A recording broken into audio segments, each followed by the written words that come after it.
We are delighted that you are here, and as our friends come back from break, we'll just accommodate them and let them get into their spots. We want to continue with our conversation regarding boundaries, and we're going to look at dual relationships, friendships, dating, gifts, and money. So we're going to get into the nitty-gritty of where boundaries often become difficult in ministry. So the first place I want to start is with dual relationships. How would you define dual relationship? Church member and friend. Okay. Yes, ma'am.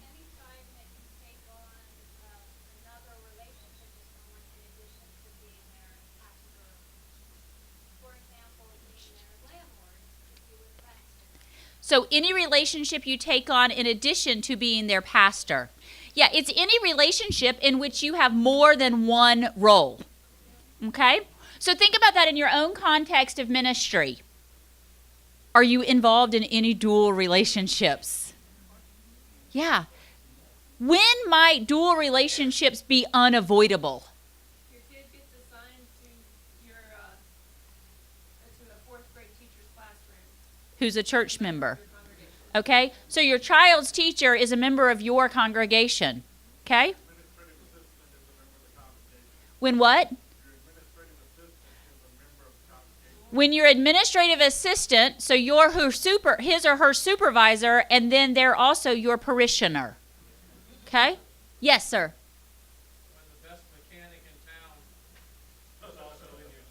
When the best mechanic in town is in your church. Yes, ma'am.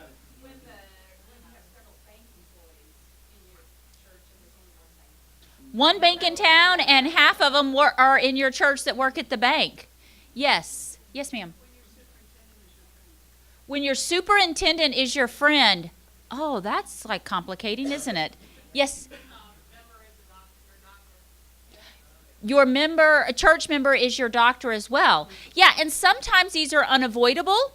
Sometimes they are avoidable, and we have chosen to be in dual relationships. Now, what is interesting about that? Come on down. You're the next contestant on The Price is Right.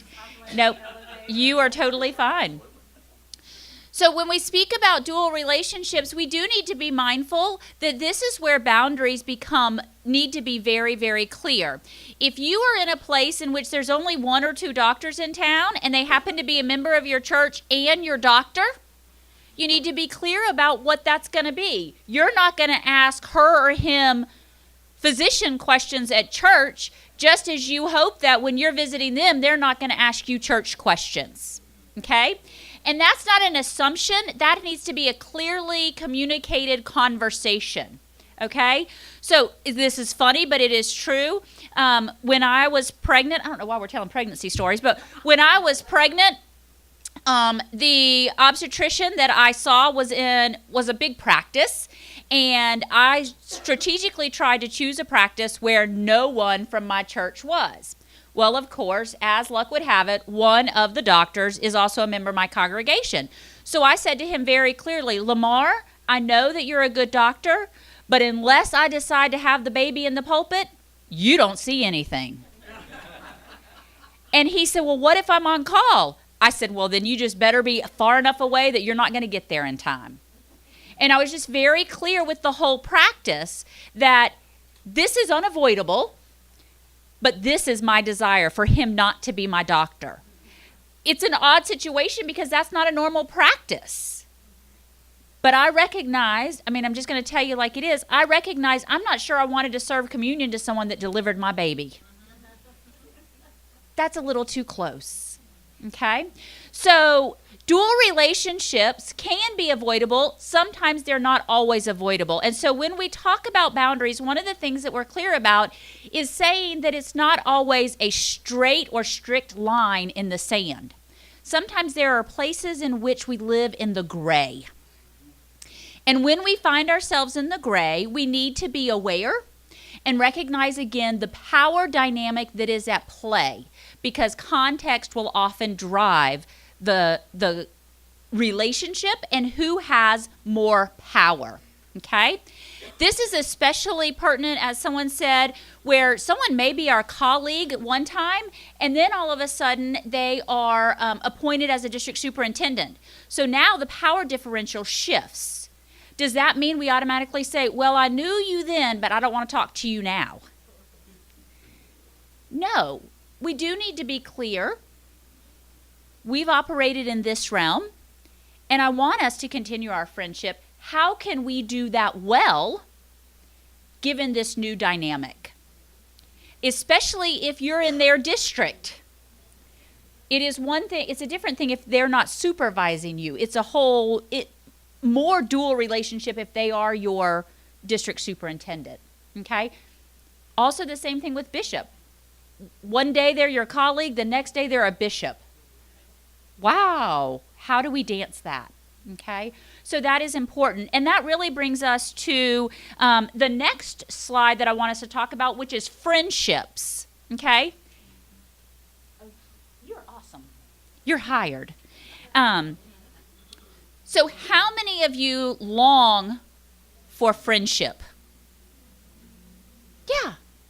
We all long for friendship. We all long for a place of belonging. We all long to know that someone cares for us. If you are in a very large area of ministry, like a church in a large city and that sort of thing, you have more opportunity to make friendships beyond your context of ministry. If you are in a smaller geographical location, in a small congregation, the pool of possibilities for friendship is pretty small. And so, what are the complications of creating friendships in your congregation? So give me one complication of being friends with someone in your congregation. Well, normally they are established in that community and have been. So you come in and it's a newer relationship, a newer friendship. But then if something goes awry, you still have a lot of loyalty to what's already established there. Mm-hmm. So what Sally was saying is you're the new kid on the block. They have established relationships in that community. You all develop a friendship. Something goes awry. They still have established relationships. And you now are the betrayer and on the outside. Mm-hmm. Yes, ma'am. But can it be perceived as creating division among the members, the church members? Absolutely. It is, it could be perceived as creating division among the members, playing favorites. Yes. Yeah, that's exactly it. The other thing is, it's all fine and well and good as long as we agree. But the first time we don't disagree, I'm all of a sudden that nasty pastor, even though I was your friend yesterday. Yes, sir. It can also be the reverse. I one time forgot to renew my tag, and so my car was impounded by the local police department. And the police chief was a female police chief. She had been there for many years and had a lot of friends. And because of the people in the church's loyalty to me as the pastor, they turned against her as their longtime friend. And so I had to say, no, they did the right thing. She's still going to be your friend. But it was like, well, we're on your side. And so it can also be. So what Derek is saying, I want to make sure I am representing you correctly at the microphone, is that he failed to renew his own car registration tag, and his car was impounded. And what happened was that people in his church actually turned against the one who impounded his car rather than holding you accountable. And he had to be the one to say, no, this is fair consequence for my action, or in this case, lack of action. They were friends. Like, they continue to be friends. They didn't Right. But they felt like they needed to choose a side. Absolutely. So she wants to know, well, did you have a real consequence? Did you have to pay? Oh, yeah. Big time. Oh, yeah, big time. There you go. Yeah. So let's be real. And part of this is, remember that we are providing for you this curriculum so that you can take back to your local context of ministry and have conversations. Some people are going to say, this is crap. Like, I am going to be friends with people. Get over yourself. Okay? So you need to ask the question then, what might be some of the boundaries that need to be clearly established if you believe that this is appropriate in having friendships inside the congregation? What are some of those boundaries? For example, let's say I am in a rural area and I am in a local church of less than 100 members. Pretty much everybody who has a business in town belongs to this Methodist church. There's no YMCA. There's not even a restaurant in town beyond Wendy's. There's one stoplight. I have a need for friendship. The only place to receive that seems to be in my congregation. So I'm coming to you. Help me to develop these friendships well. What would you recommend to me? Don't talk about church. How do I do that, though? Because all they know is me at church.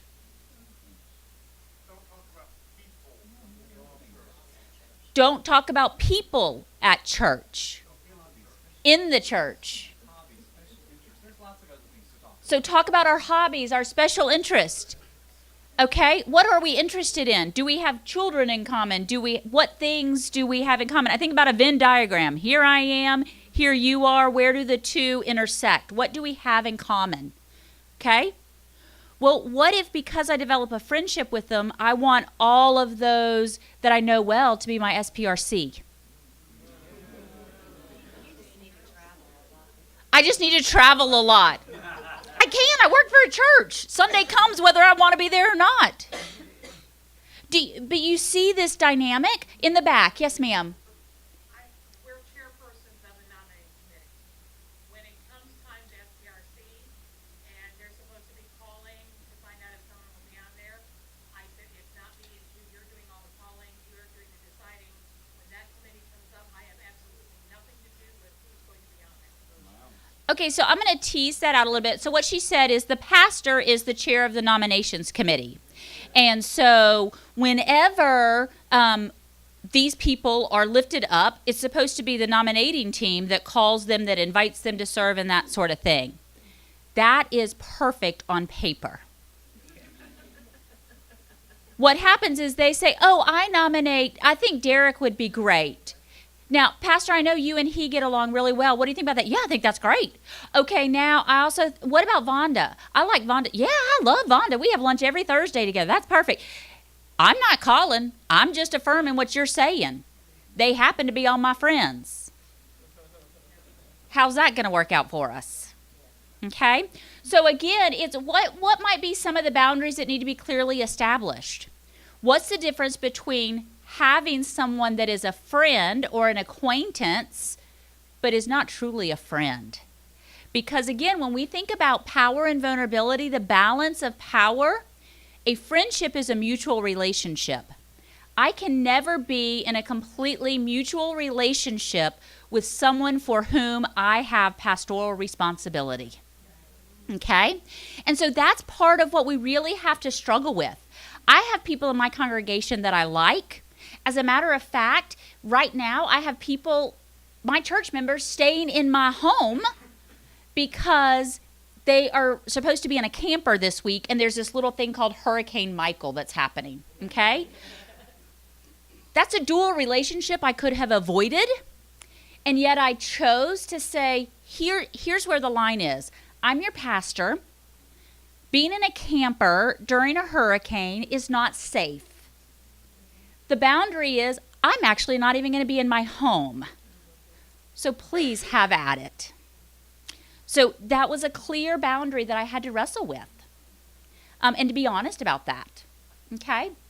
So invite people to have small group discussions about boundaries. And what does this look like? Where is it that we disagree so we can wrestle with those together? Okay? And then how will you handle the inherent power differential that will continue to exist? We've talked about that a little bit. How do I say I can be friendly with you and still be your pastor? we can't be best friends because it's not mutual. You are not one for whom I can fall down in front of and say, help me, hold me, lead me. That's a friend.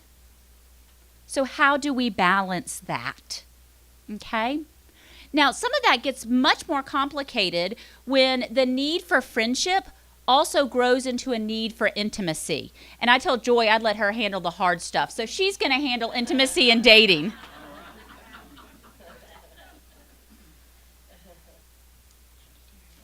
So, how many of you in your annual conferences have gone so far as to actually articulate a policy related to dating for pastors?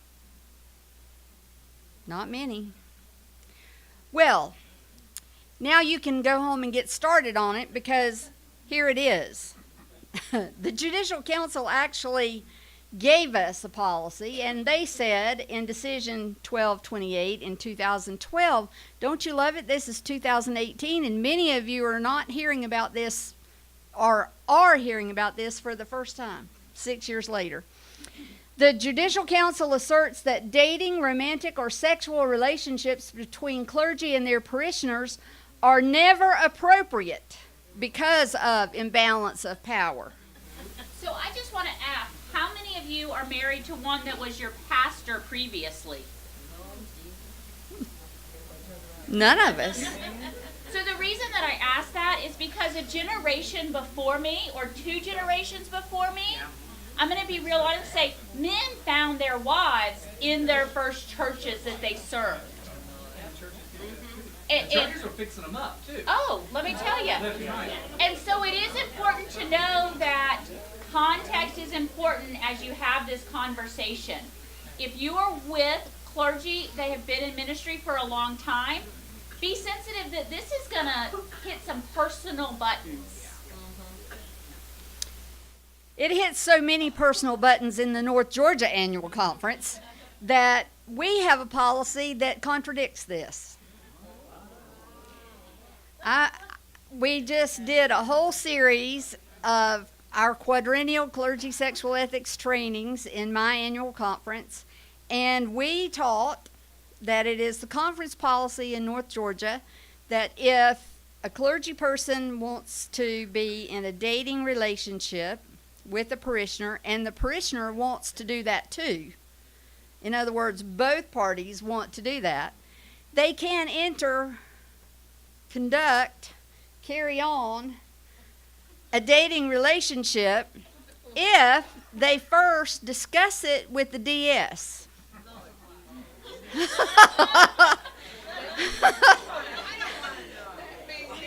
no, it gets better. It gets better. So the policy is that the pastor and the parishioner who want to be in that relationship have to go have a conversation with the DS, and the DS knows that it's going on, and the DS is supposed to suggest that the parishioner who wants to date the pastor should go find another church. So, there you go. So, up here we're saying, why doesn't the pastor get reappointed somewhere else? You know, I mean, there are all kinds of questions here. Well, So- if it goes south, it's really bad. What? If the relationship goes bad, it's really bad. It's really, really bad. If they break up while they're still in the same congregation, right? That would be awful. And I think that the Judicial Council had a lot of wisdom when it just said this is never appropriate. Now, some of you know me or have known me over the years, and so you know that I pretty much just say what I think. I am an ultimately logical person. And so I agree with this Judicial Council opinion that says never appropriate because of an imbalance of power. But I have to acknowledge that I am not tactful, I am not graceful in my communication from time to time. So the very first time I ever taught clergy ethics in our conference, which was before 2012, by the way, my teaching partner and I were saying, this is not a good thing. Yes, it is customary in some places for the UMW to arrange a date for the pastor who's just come, who's single. That may be customary. But we were teaching that that custom should be phased out. And in the middle of that teaching session, I didn't realize it at the time. I was new in the conference. We had a father and son, 2 generations of pastors who were in my class. And after my teaching partner and I said this, without the power of the judicial council behind us, we just said it. The father and the son stood up and said, well, we'd like to tell you something different. I, not knowing who they were, walked right into that trap. The son said, you just don't understand. When my mama died, the UMW took it upon themselves to find my daddy a new wife and me a new mom. So they had a few covered dish dinners and invited Daddy to come and do the blessing at the UMW dinner, and they watched and they decided which single member of the UMW was best suited, and they found a way to get this single woman, young woman in the UMW and Daddy together, and they fell in love. And the rest is history, because we've had a great life. I don't think of her as my stepmom. My mom died when I was very young. So this is a good thing, he said. And you, teacher, need to back up off. Well, there you go. So, yes, we have judicial counsel, and we have policies, and then we have real life, right? So that father and son taught me that the truth is, whether we're ordained or not, we're human beings, and we really do have needs for connection and affirmation and love and intimacy. But we are saying today in our trainings, this week in our trainings, and I still say it even in North Georgia, we need to go beyond just our congregation, just our single context of ministry, to find the people who can fill those needs with us. We can't just limit ourselves or just hope that the UMW will take care of this for us, or that the United Methodist men will step in and find us the right person. We just can't rely on that anymore. We all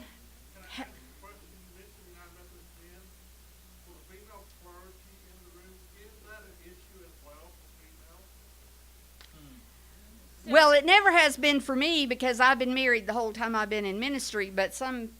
So I'll be happy to speak to that. I have been married and went through a divorce, not with my congregation, but in the midst of my congregation.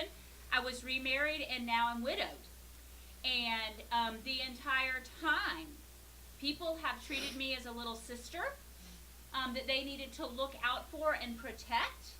And therefore, because I am small in stature, also believe that they need to help find someone to care for me, because there's no way that I can do anything on my own. And that's the auspice in which they try to offer men. But that's not United Methodist men, that is just men in the congregation in general. Mm-hmm. Mm-hmm.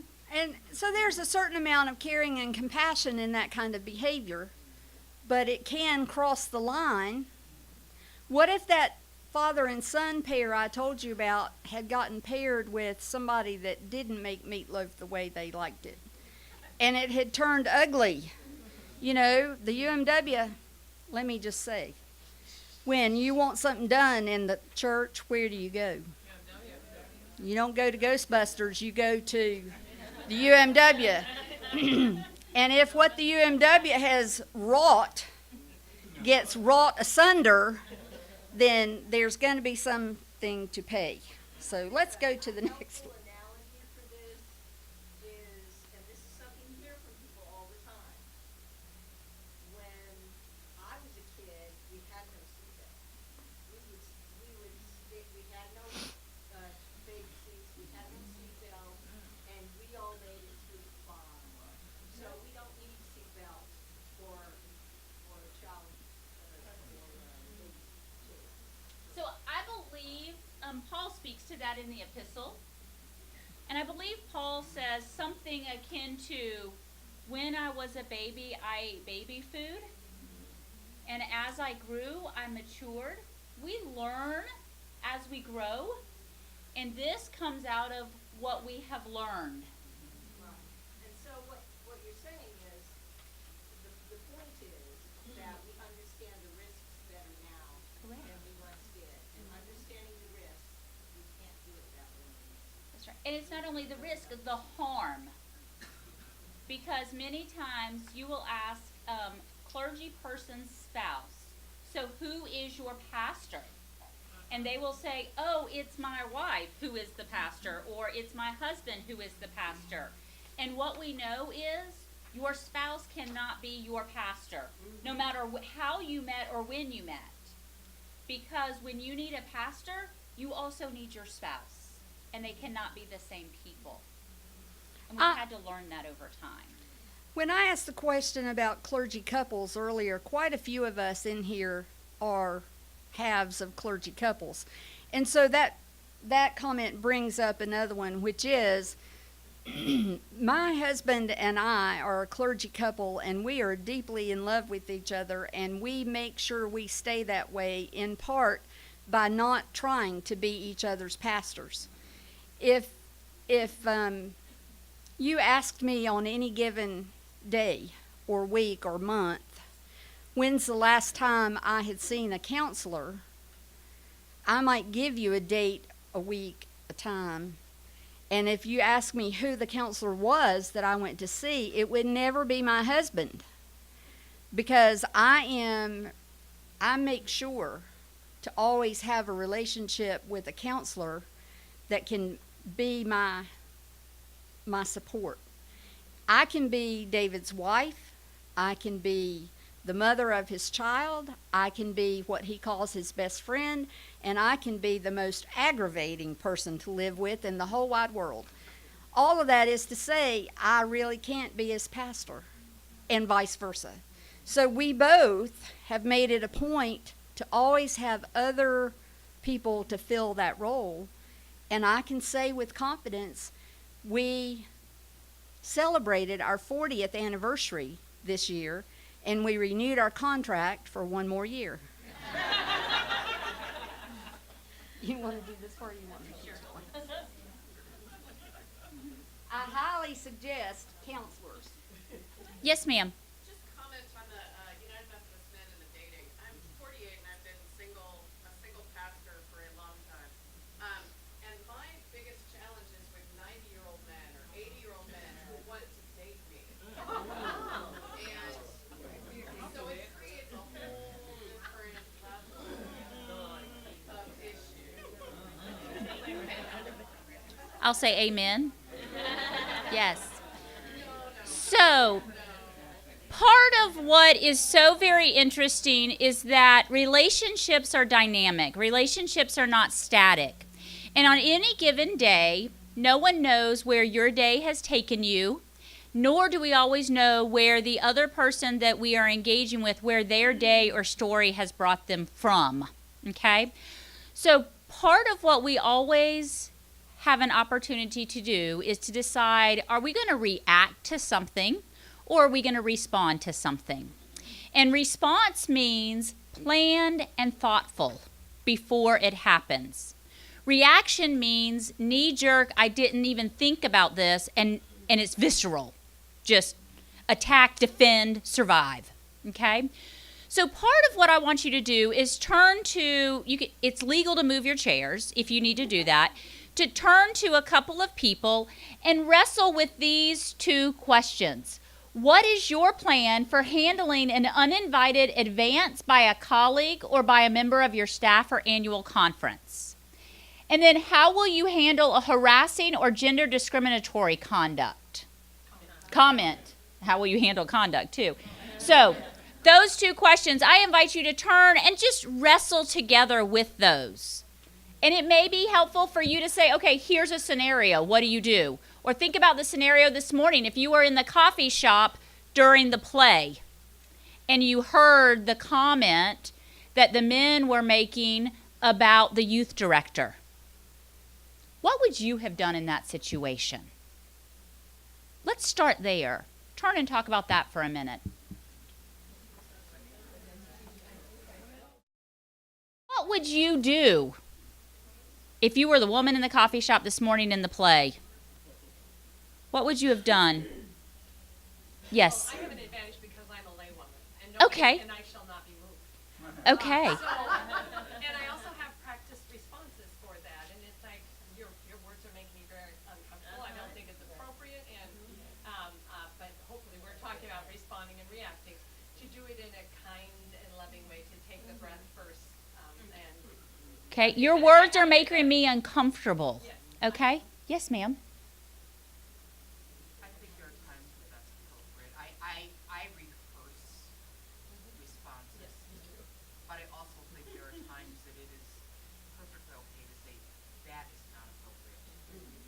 Will not do that. So a firm, absolutely There not. are moments when being subtle isn't going to cut it. Okay. So that's a contextual, dynamic boundary, okay, in which subtlety might work, and then other times that it needs to be, I call it acts, you know? Yeah, okay. Over here, a couple of groups, what was your conversation? Go for it. If it was me and I was in the shop, definitely if I knew the people, for sure, there would not be a second thought as to how I would respond to them. And sometimes with certain people, if you stand in proximity closer to them, then their movement and their behavior will begin to change, and that opens up a room for discussion. Kind of like when a teacher gets close to a child, also the movements change. Because nonverbal communication is very, very powerful, and that's one of my specialties. And if I didn't know the people, I would probably, I might have a different thoughts to how I wanted to see the scene play out a little bit, especially, I'm a layperson too, so especially if I'm known in the community. And then again, we probably want to stand close to them and see where the conversation goes. But I would definitely want to stand next to the woman, because sometimes then that gives her more support to feel like, oh, I can now have a voice and speak up. So sometimes just standing next to people and make sure that they're aware that you are listening, and that begins to shift conversation and may open up for more conversation. So what Kimberly, what Kim was saying up here is that she would begin with nonverbal cues to assist the woman to say, I'm with you, and give her support to potentially find her own voice to speak into that. She also would continue, if she knows the people or doesn't know the people, to let the conversation play out a little bit to see where it might be going. And again, sometimes that's good because it gives more opportunity to change direction. And she lifted up that nonverbal cues are very important. So again, if there's an uninvited advance by a colleague or a member of your staff or annual conference, Joy was talking about her pregnant belly being touched. I don't know why, but somehow pregnant bellies say, please touch me, and so to plan and to think through, how do you respond to that? Joy's as far on the introversion scale as you can go, and I'm on the opposite side. I'm as far E as you can get. I'm as extroverted as they come, and I have no personal space, very little personal space. So I, in my southernness, want to hug people all the time. And what I have, and Vonda was like, and what I have learned, again, is some people are not huggers, and there's a difference between a hug and a hug. And so, there are people in my congregation that I'm happy to hug. And then there are those that I see them coming, and I'm like, oh, I can't not hug them. Like, that would be very obvious if they're the only person in 800 people that I don't hug. So there's a different way of hugging. That's a nonverbal, but it's a very clear verbal. And that's fascinating as well. But to be clear about what is my planned response rather than reaction. Think through your experiences that you've had to date. If they were represented to you, would you do anything differently? And that's sometimes a very helpful tool to help you to think, well, I don't even know what a situation is, so I don't even have a clue how to respond. Okay? My problem is when a hug is taken out of context and turned into harassment. Okay, Vonda said her problem is when a hug is taken out of context and turned into harassment. So I come from a black church tradition where we love on each other. And then recently, having done that, and it was taken as if I was forcing them to hug, which turned into harassment, which turned into being very painful, because now I'm like, what happened to Christian love? So what Vonda is saying is she is a very huggy person, loving in her context, and that has been interpreted as harassment. And now she finds herself wondering, what do I do? This is an emotional language that I've spoken, and now I don't know how to speak. Is that? I think some of our reactions to what's going on with the Me Too movement, the sexual harassment, has invaded the church, where even an innocent hug of love is turned into, now you're harassing me. So do I have to ask every time, can I hug you? Can I hug you? Can I hug you? Which is not, so it's something that has to be learned now. But we cannot be intimate anymore. We have to always be on guard, and that's, for me, that's hard. Yeah. Sometimes I find another way of putting it is saying, would you accept a hug or would you like a hug? Because even in our churches, we don't know who has been touched inappropriately, because women and men, we're very good at hiding all that stuff in. And so, and I think it's almost a nice gesture, and you can give it with lots of love, would you like a hug? And then that person who's really looking for that hug will be like, oh, yes, or hug you back. So it's that when we ask, I think it allows the other person to really embrace the entire experience. Yes, so what Kim and Vonda are speaking of is, do we ask permission? And what Kim is saying is yes, and it allows them to embrace the whole experience, to have ownership in and make the relationship as mutual as it can be. One of the things to be mindful of is, even in seeking mutuality, you're still in a place of power. And this is what's an interesting balance, because if I were to say, oh, can I give you a hug? Well, yeah, I guess that's fine. Okay, they don't want to turn me away, so then what do? They've said yes. They don't really want it, and then you say, again, permission giving is very important. It's completely appropriate for you to say, a high five will be fine today, and to then do that. So again, as the one who has more power, I have responsibility, even in the words that are spoken, to be able to recognize self-awareness and say, even though she or he has just said yes, this probably is not the best thing that I can do. If you watch their nonverbal communication, you'll get that answer real fast. That's right. If they say yes, you'll start seeing the backwards, this will start moving backwards. Right. Or they'll do this. Like, I'm going to hug you, but I want as least amount of contact as possible. Yeah. So let's go ahead and move to the next slide for me.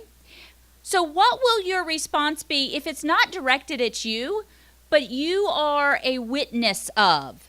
What will your response be if you see or hear of a colleague violating a boundary with someone? So Kim spoke to that earlier, like if she were in the coffee shop with the two men and the women, this is what she would do. We spoke a little bit about what if we're the woman that's kind of overhearing that? What do you do if it comes to you but it doesn't involve you? You know, if we were, you all help me with names, the secretary in the play, the financial secretary in the play, Wanda, you know, you've heard of something, you weren't privy to seeing it play out. What do you do with it? Yes, ma'am. Okay.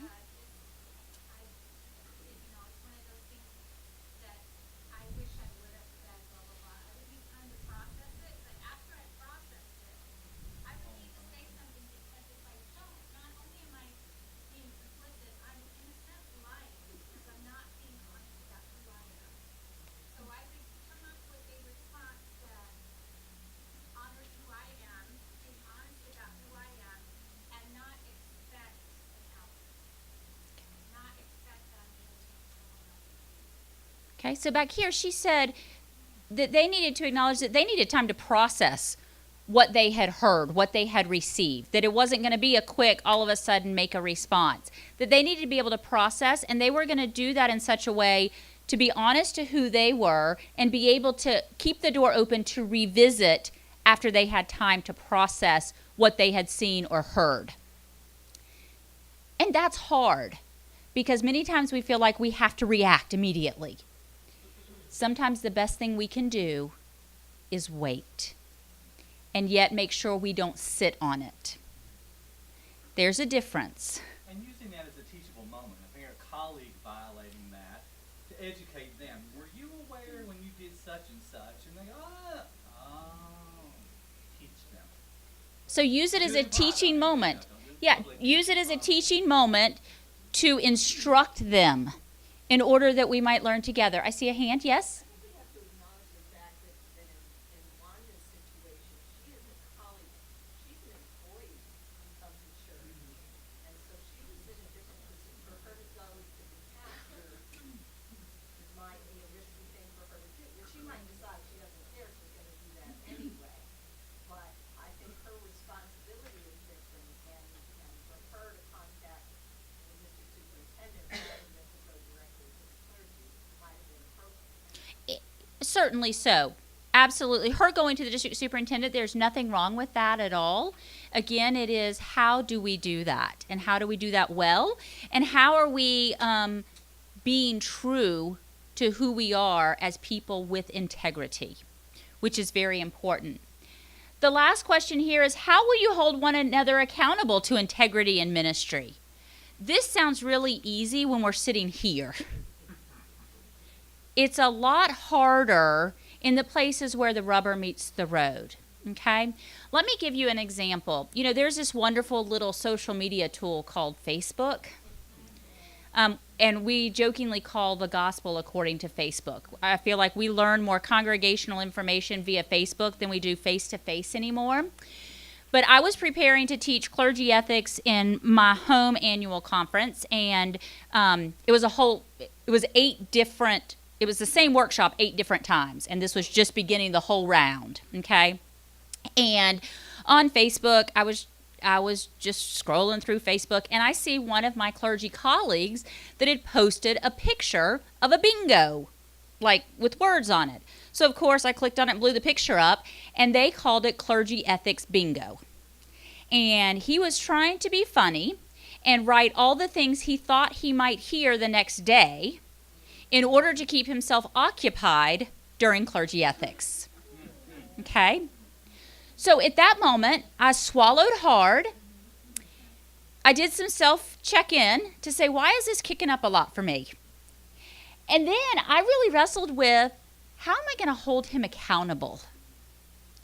Now, I have to admit I'm human, and my first reaction was, I'm just going to put this picture up on the screen when I get there tomorrow and invite everybody to play.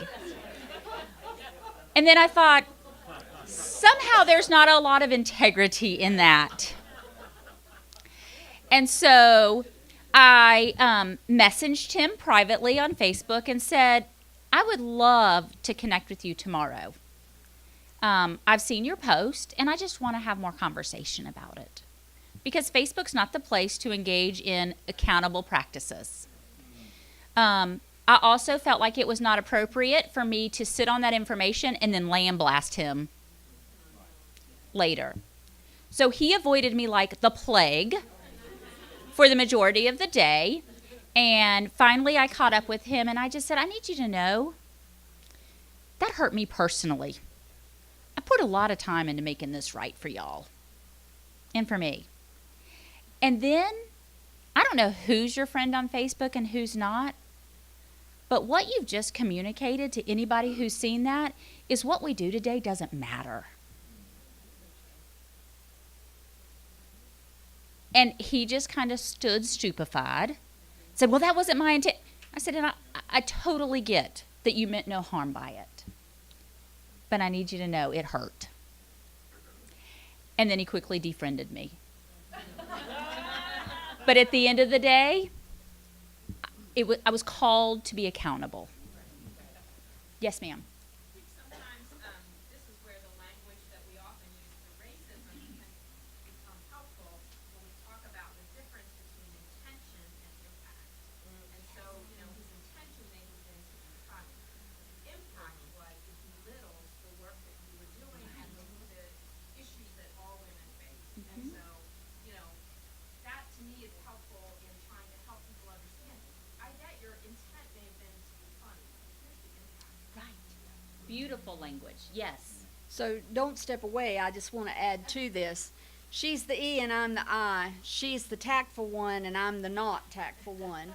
And we had similar experiences this year with our clergy ethics training in 2 separate annual conferences. My conference also did a series of 8 all-day-long classes in 8 different locations around the conference. And one of my clergy women colleagues that I also counted a friend until this particular incident posted at 6:30 in the morning before the class was supposed to open at 8:30 just a rant on Facebook about how irrelevant such training was and how she was sick and tired of being required to attend, and on and on and on. I have a personal policy of not checking social media in advance of one of those classes. So I didn't know she had posted this at 6:30, and there she was in my class all day long. But I wondered why she was being belligerent all day long. And finally, at the end of the class, one of our other clergy colleagues came to me and showed me her post. I reacted. I did not respond. I reacted. And so I went straight to Instant Messenger. I didn't go to Facebook. I went to Instant Messenger and sent her a private message reacting with exactly how I felt, that this was unprofessional and unethical on her part because she sent it out to all her Facebook friends, many of whom were in the class. And because they don't have the same policy I do about not looking at Facebook first thing in the morning, her rant had flavored their experience that whole day. And as the teacher, I had not understood what the dynamic was until the end of the day. So just as she had ranted on Facebook about how irrelevant this material is, and she shouldn't have to be required to attend, I privately let her have it. And then before she could unfriend me, I did that.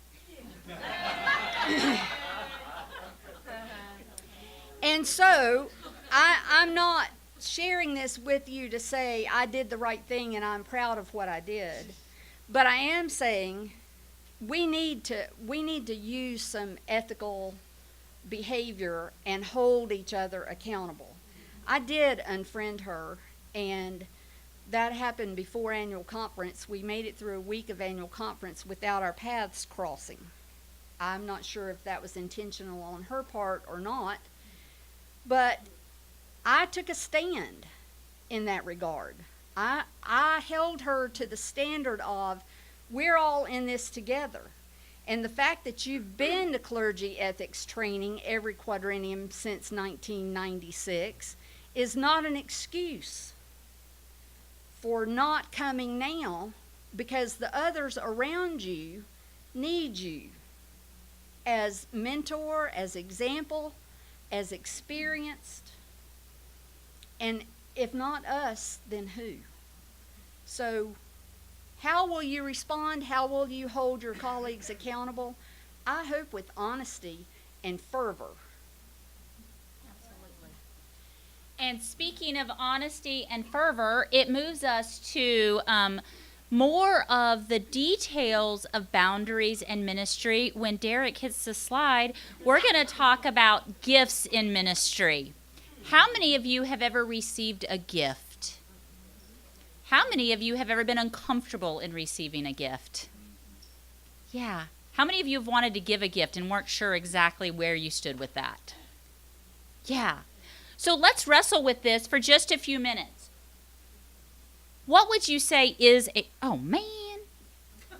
Oh no, we get done at 6:30, right? Oh, never mind. Okay, I looked at it, I was like, we have 4 minutes, but we don't. Okay, we're good. What is a gift? Is it tangible? Okay. Something that you receive. Okay? Any value that makes it a gift or doesn't make it a gift? Okay. What are some examples of gifts you have received? Books. Gift cards. Money. Bottles of wine. Yes. In that same class I just told you about, this was the most memorable gift that was mentioned. I'm getting some water on this one. One of our clergy women in the class stood up and said, well, the chairman of Staff Parish, came to my office and brought my Christmas gift from Staff Parish. I opened up a box, and in the box was a new dress. And along with that were appropriate undergarments to go with the new dress. So she opened it up to the whole group and said, how do you feel about whether that was an appropriate gift to give the female senior pastor? And the noises that you're making now were similar to the noises that we heard being made when she asked that question. But then she said that was not the end of the gift. What was the end of the gift? He stepped out and came back in with a batch of balloons on strings, blown up, and handed her the whole batch of balloons, 12 balloons. And in each balloon was money.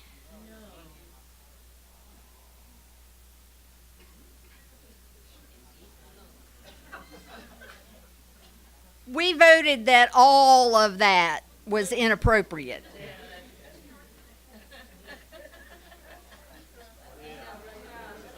All of that goes under the category of you can't make this stuff up. So a gift is anything that is offered as a way of affirming, appreciating, or celebrating your personhood. Anytime that you are uncomfortable in the gift that is being offered, that is God speaking. Now, part of what makes this difficult is many times gifts are given in private. And so we don't, if it's in private, sometimes it can feel like it's in darkness. And until we bring it out into the light, we are not always sure what to do with it. So part of the conversation needs to start with, do we as an annual conference even have any objective understanding of what is a gift, or how do we respond to gifts? Or is there a boundary around gifts that are to be given, or gifts that I can receive? If you've ever officiated at a wedding or a funeral, there are gifts that are offered sometimes, and they're called honorariums. Now, if we want to get really technical, the IRS would call that income that needs to be taxed. And we as clergy often say, oh, that's an honorarium, that's a gift. It's for a service rendered. It was for a favor. Again, it's for mileage. That's right. It's for time. Yes. Gift cards.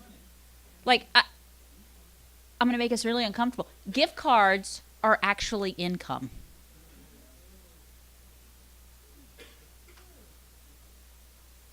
Actually, by IRS standards, anything over a value of approximately $50 is a gift that could have some taxable implications. If there's a paper trail, yes. But again, it begins with, where are the boundaries? What does that look like? And sometimes if there are not, for lack of a better term, institutional boundaries, we need to develop personal boundaries. And the place that can often be helpful in starting with that is with your SPR or PPRC. As funny as that sounds, they don't know what they don't know. And part of our role is to help build up the body of Christ. And to say, I need help in defining what this looks like. Because every church is going to be different. Okay? So, for example, I have a church member who said to me, because I am just the greatest thing in the world, of course, my wife and I would like to give you and your family a gift of $5,000 to use for whatever you want. And I saw, and of course it came in a text. And so I saw that and I was like, not no, but heck no. Because what does this gift convey? It conveys that he wants something else. Not inappropriate. This is his language, though, of power. Okay? Are there strings attached? In his mind, the answer is no. There is no way, though, that I would be able to appropriately and objectively engage in ministry with someone who's given me $5,000 and someone who can't give me a nickel. That's human nature. And so I am fortunate to serve with other colleagues, clergy colleagues on staff. And I just said to them the next day, you will not believe. Here's what happened. Here's the way that I'm going to respond. But I need to make sure if I respond like this, that if you get this same gift offer, you're going to respond in the same way. Because I am one female clergy person with two other male clergy people. And I very much could be construed as a bitch if I say no and they say yes. Okay? So that was a whole interesting conversation about, well, what does that even look like? Like, who cares if we get gift cards? Who cares if we get someone's house given to us for a week for vacation? Well, are there strings attached? Will it potentially change the way that I relate to them? What is an appropriate boundary? Yes, ma'am. I have a question on this. There Okay. are some churches that do have pastor's appreciation.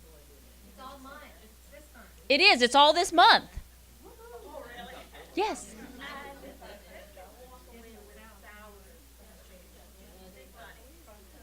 there are individuals in the church who wait for the sign to give big. Just like you were saying with the $5,000. Now, how would I broach this if in my congregation, like, I went to this training and I heard all of this, we want to reconsider this. How would you handle that? Decide which hill you want to die on. No, I mean, in truth, some of it is education. You all will not believe the conversation at this training that I went to. Did you know that if a pastor receives a gift card or if a pastor receives cash, that it should actually be considered as income and taxes should be paid on that? And they'll look at you and say, you are crazy. And then you begin to pull out the information from the IRS that clearly states that. And they'll say, oh, we're a church. It doesn't matter. Well, if it doesn't matter in the church, then where does it matter? And you begin to really wrestle. And I'm going to tell you, I, as your pastor, will not like you. Because you're taking away free money. You're taking away my gifts. You're taking away that which I have come to enjoy. I deserve this. Yes. This really gets into several arenas that I think have to be worked into the conversation, and that's It's called cultural cultural differences. differences. It goes in a number of ways. You know, we're raised in different ways, and there's a tendency to see our way of understanding something as normative, and therefore everybody's to interpret it that same way. We have arenas where it's legal, where, you know, as you were pointing out, that, wow, the law says this, and it's a real educational process to say, I understand that in your particular culture, this is normal. This goes back for hundreds of years. This is the way we do things. The reality is here, there are some legal things associated with that that you may not be aware of. It's an ongoing process. The problem is, how do we have that conversation that takes into consideration different cultural perspectives where it's not a legal matter? It is a preference matter. It is an understanding of what's ethical. And you have different points of view about what's ethical. How do we have that conversation in a way that recognizes the differences? Or do we take the position that, okay, I understand the different perspectives, but this is my perspective, therefore you're wrong. And that becomes a delicate conversation to have, and it has to be filtered in, or even if you're right, what you're going to say is going to be rejected. That's right. So how do we nuance the conversation? Otherwise, it feels like cultural dominance rather than education. Yes. Beautifully said. Thank you for raising the points you made as well as the questions that you offered. There's someone hand right there too. Go ahead. The only thing I would say to that is having worked across multi-cultures when I was in Germany working with migrant communities, is that yes, there are cultural differences, but also to ask the question, are the men and the women being treated the same, the clergy men and the clergy women being treated the same in these cultural differences? And often the answer is no. So I think that's an important question to ask with that in terms of the justice of the nation. Along with that, nationality and some other factors, it all comes together. It does all come together, sometimes smoothly and sometimes not. I think Her Truth video was a fresh reminder to us that clergy men and clergy women today, currently in our denomination, in our annual conferences, in our context for ministry, are not being treated equally. Clergymen and clergy women are not being treated equally. Clergy women are not treating clergy men equally sometimes when they are in positions of power, and clergy men are not treating clergy women equally in many instances. That was illustrated by the drama this morning, by the video today, by several other videos that are available to us right now. I want to guide us down that path just a little way. We don't have this in the script, but to ask you this question. What's the worst name that you've ever been called because you're in ministry?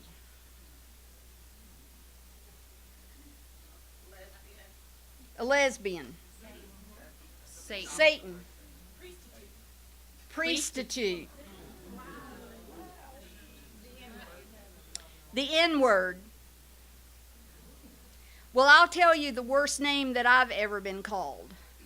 This, I didn't know this until later, that this was put out on social media when I said it most recently. I didn't know that this was put out on social media when I said it most recently. I found out later. And that's okay. The worst name, or the name I've been called that I will never forget, came in the context of a clergy sexual ethics training. I had a teaching partner. My teaching partner in that class was an African American male. You see what I look like, right? Ancestry DNA says I'm mostly Scandinavian. That was news in my family, but I'll take it. So it explains a lot. It means I'm not just a Miss Claire all blonde, I'm also a natural blonde, right? So you see what I look like. My teaching partner was about 6'5", broad shoulders, dark complexion, brown eyes. Mine are very light. We were teaching together. We had chosen each other as partners. And in the first hour of the class that day, when we got to the concepts of dual relationships and gifts, a clergy colleague stood up in the back of the room and said, "I don't have to listen to another word you say. You are nothing but a radical feminist, agent of the devil from that hellhole Candler."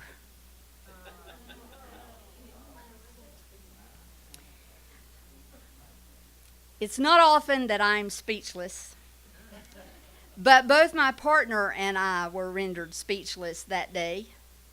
And when I finally took a breath and a word came out of my mouth, all I could think to say was, "I didn't go to Candler."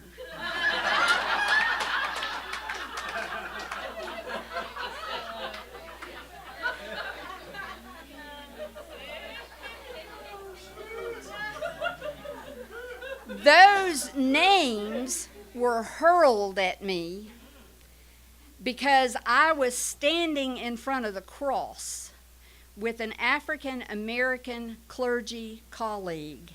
And in the context where we were teaching, that was unacceptable behavior. Like Bishop Sneezy said this morning, I would have thought we could have gone farther than that by now. Right?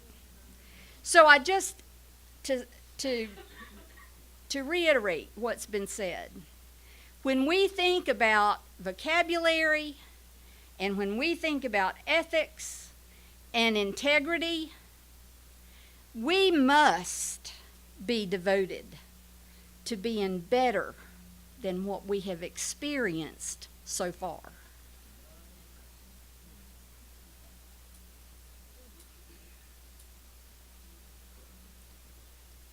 Our entire context is important.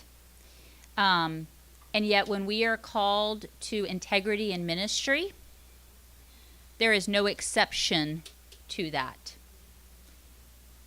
And that's hard.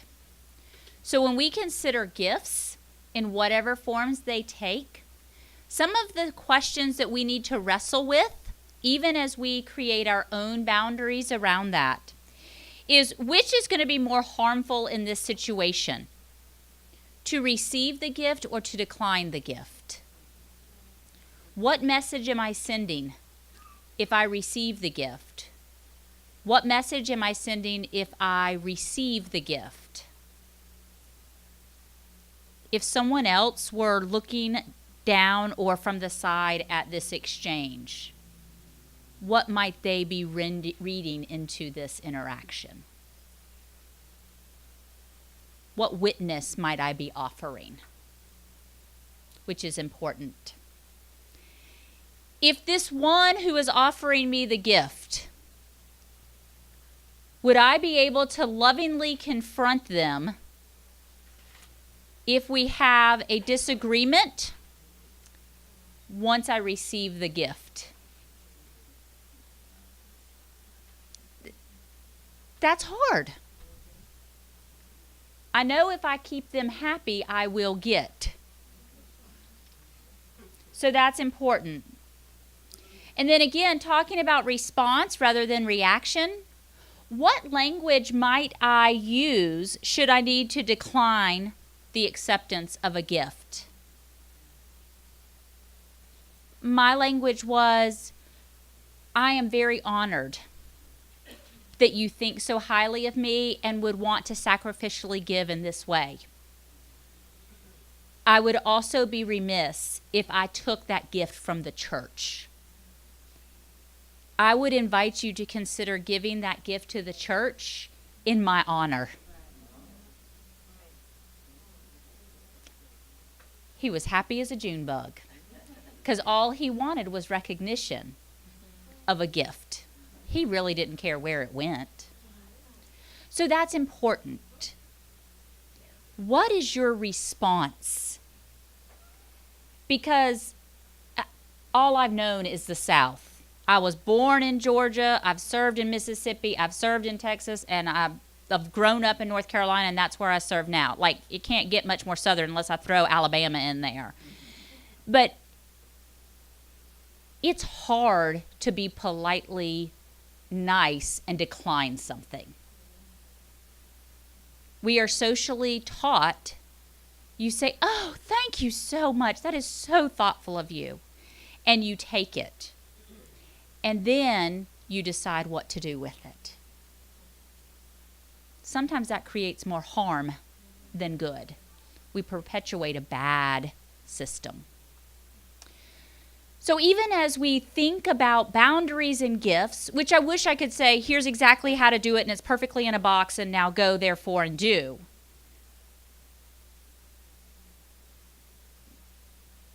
We're not going to tie it up pretty, because it needs to be wrestled with. We need to really ask the questions, what does integrity in ministry look like around this? And how do we hold one another accountable when it also means that some people might miss out on what they've come to know as part of who they are or what they get? It moves us into the arena, though, of integrity in ministry with finances. Lots of clergy often are brought up on a variety of different charges because of a lack of integrity as it relates to money in the church or coming from the church or on behalf of the church. And so Joy's going to spend a little bit of time talking about that. And then we also want to hopefully leave a little bit of time to close this conversation and leave a little bit of room for questions if we have time.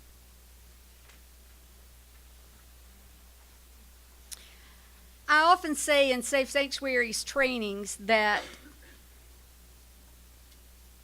child abuse, especially child sexual abuse, is the one issue that has the power to actually bankrupt a church. Because spiritually bankrupt a church, as well as financially bankrupt a church.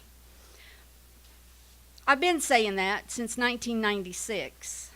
And unfortunately, financial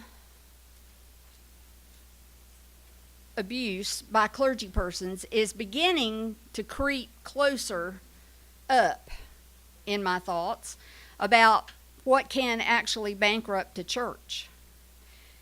Elder abuse, financial abuse, is a multi-billion-dollar enterprise in America today, and pastors are among those who are defrauding elderly people. So it's for real. We need to pay attention to it. What are your negotiable and non-negotiable boundaries regarding financial practices in ministry? Well, here's what I want you to remember. If it's not yours, don't touch it. Don't take the money off the communion rail. Don't take the money out of the offering plate. Don't allow yourself to be given authority to sign checks from a church account. And never ever be the one to sign the authorization for a loan on behalf of the church. Does that sum it up? Thank you. What are the legal boundaries regarding church finances? If it's not yours, don't touch it. Further detail regarding legal boundaries can be found at GCFA's website, where there is guidance. You can look through all the legal resources and through the treasurer's resources, through the book of discipline.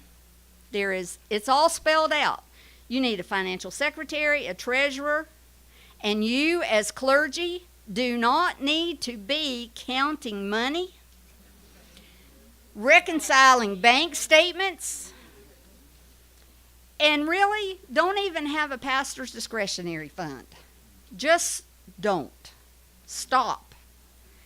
If you have a church credit card, make sure that that credit card is used only for legitimate church expenses, and that somebody, not you or your wife, your spouse, is reviewing the financial statement of that credit card every month. What are conference boundaries regarding ministry funds? All of the above, what I just said. You can get your conference boundaries from your conference treasurer. I think you have a handout already printed on your zip drive that we provided. It's based on the GCFA handout and what my annual conference recommends. If every pastor committed theft or embezzlement or fraud of just a little bit of money, just a few hundred here and a few hundred there, do you know how long it would take to bankrupt all our churches? How many United Methodist churches do we have right now in the United States? They all have pastors. They all have some kind of budget. My annual conference budget for this year is between $24 and $25 million. And if all the pastors in North Georgia just took a little every now and then, we could use up that $24 million, and when would we ever get it back? But what would we lose? So, what did you learn here?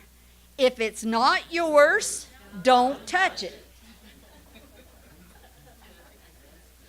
And I would say again, if it's not yours, don't touch it, and develop written practices that guide even those beyond yourself. Because again, just because I go in and say, I'm not signing checks, there's no way, it's not mine, I'm not touching it. If that's the tradition of the church, they're going to not understand. So why? And if I'm clear about that boundary, and I believe that it's important for the church, but I do not make that a written policy, then when I leave, what also leaves? That behavior, that practice. So again, asking the questions, am I doing this for me, or am I doing this for the church?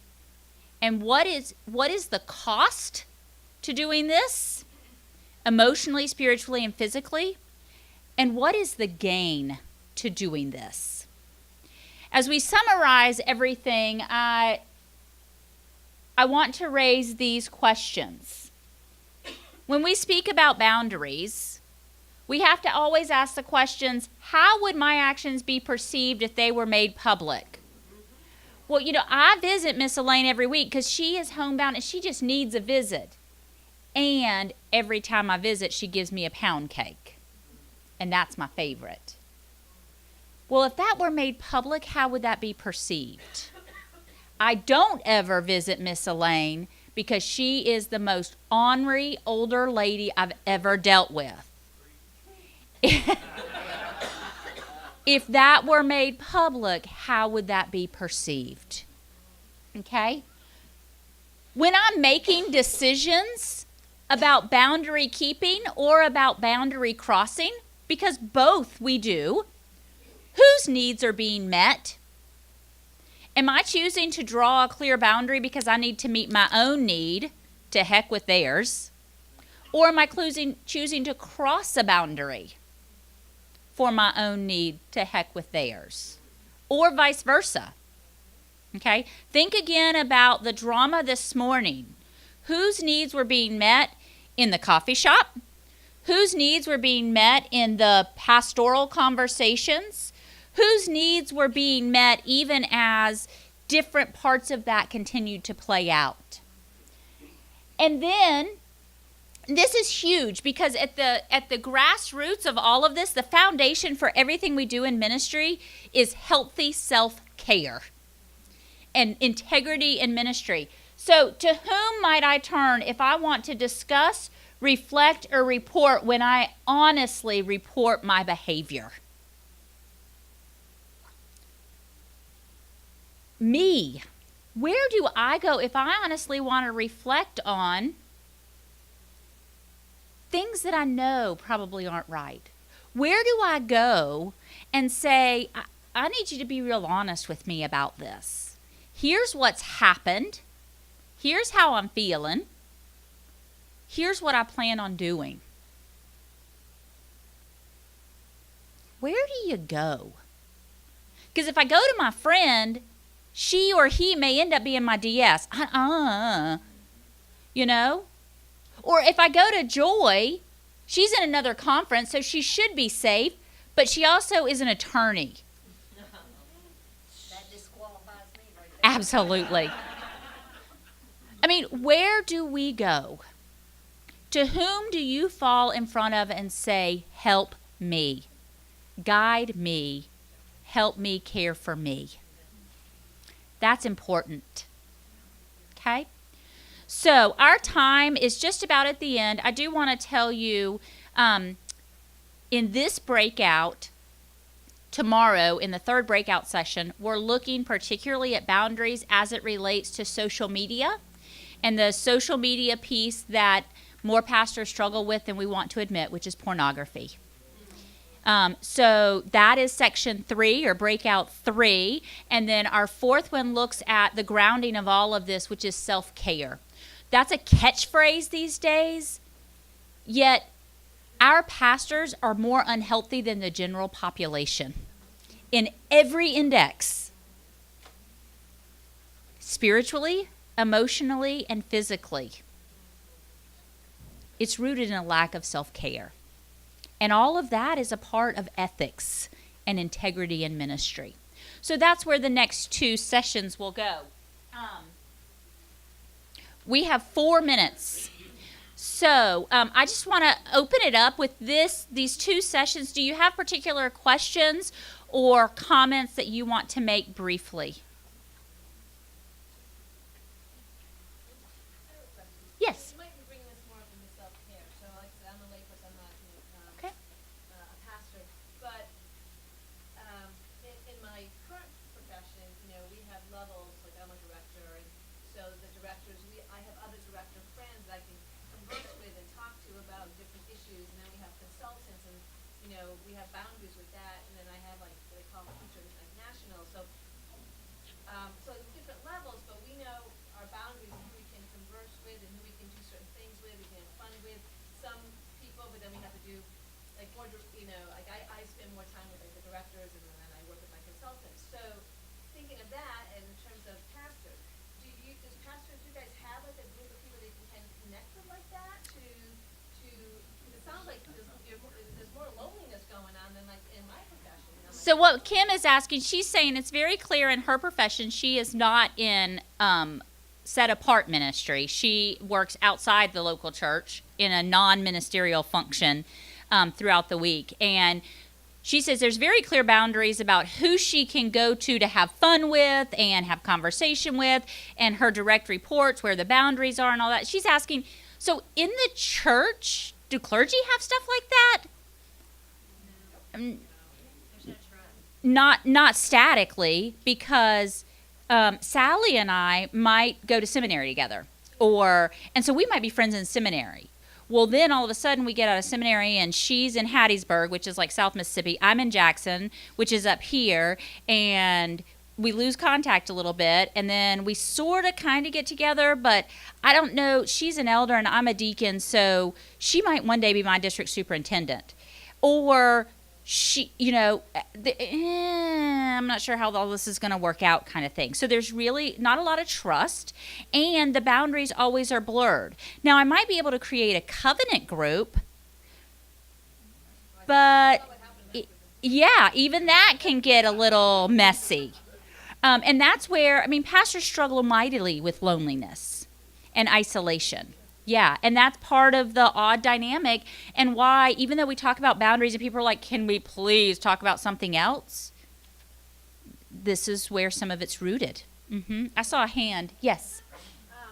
I try to seek women colleagues in other denominations, which that is not a boundary issue, not a balance of power issue, and that's not always possible. So she said she tries to seek women in other denominations in order to have a clergy group or a colleague group. Excellent. Yeah. Anything else? Yes, ma'am. Moi, j'ai une préoccupation par rapport au cadeau que les membres donnent au pasteur. Par exemple, une pasteur femme prie pour les affaires, les activités commerciales des membres. Après, il vient donner un cadeau, une enveloppe d'argent ou bien un cadeau matériel. Doivent recevoir ces cadeaux ou bien refuser. Parce que si nous parlons des problèmes de l'éthique, So if we, de l'éthique sexuelle, as a pastor in the church, if we have contacts with different businesses in our congregation, and at the end, after a certain time, they come and they give us a gift. And that gift could come with several, expecting something from us, even from the point of view of sexual purpose. So what is the best way to handle that?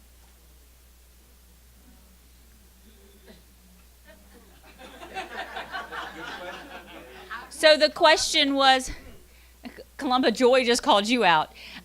So the question was, if there are many businesses that come to you wanting to offer you gifts and there are strings attached, even strings that may be as strong as sexual favors, how do we respond to that? And again, Columba is going to help, or not. This is collegiality happening right here. Again, part of it is contextually and culturally trying to understand what is appropriate response, even as we recognize we may be very much going perpendicular to tradition. Do you want to say more? Yes, I would say that when we're doing the training, we do have in mind the central conferences. Part of our debriefing and what we do is we take the teaching, we make it ours. That means make it yours, contextualize it, see how you can teach it according to your own realities. So that question you are asking, really that's a practice where she's coming from. Where a pastor had been praying and someone will come and I prayed and then someone said, oh my gosh, the pastor has been praying for me, I'm blessed, I can go and give the gifts. So now when you go, now we're looking into different lenses. So we look at your culture, what kind of, and then even in that, look at the gift, the intent as well. You have to be aware on both ends, see the intention, the intent. Why is this gift being given to me? do I accept it or do I channel it to the church? What if the expectation is a sexual favor? Oh, now that's where we're talking about here. This is the beauty of learning. As we learn, then we can look at what we have been doing. Because we have discovered, as we've been teaching, so many people are hiding behind the culture, okay, as well to perpetuate the abuse. So we are looking into that as well. So you have to look in terms of why they're giving the gift, the intent, and why they're giving it to me. Thank you. And where's the support, is the support there when she refuses to respond with the sexual favor? Because that grieves my heart. So what the question was, so if she, as the pastor, refuses to respond with the string that's attached, a sexual favor, is there the support there to undergird and surround her in that cultural context? Yes, that's the challenge we are dealing with. That's the reason why we are pushing so hard to have a training in the central conferences. I remember the first time we did it, when we received it in a Texas conference, my wife and I took it to the Congo, to the South Congo. And the first thing people will say, oh no, this doesn't happen to us. That's the same thing that happened in Mozambique. When we went to Mozambique, in Mozambique they said, no, it doesn't happen to us. In South Africa as well. But I told them, oh, listen, my grandfather was a United Methodist pastor. My father was a United Methodist pastor. I'm a United Methodist pastor. I grew up in the Congo, but I'm in America, but I know my culture. I know what's going on. And then we went on and gave a specific example on what is happening in the church. And then all of a sudden, people are saying, oh, yes, it has happened. So we come to the reality, the way, how do they treat female pastors. Now, the intent is to discover how they do it. Now, men will come to understand, and females as well, give them the power to make sure that they have the power to do what? To denounce it, to speak out, and organize. That's the intent and that's the purpose. So we hope that this will take off and really deal with the abuse going on. Thank you. And Columba is part of our team that helped to write all of this training and this curriculum in order that we might have it to be applicable to the central conferences as well, to take into the diversity of cultures in which this curriculum is going to be received. So, thank you all for a beautiful, beautiful afternoon.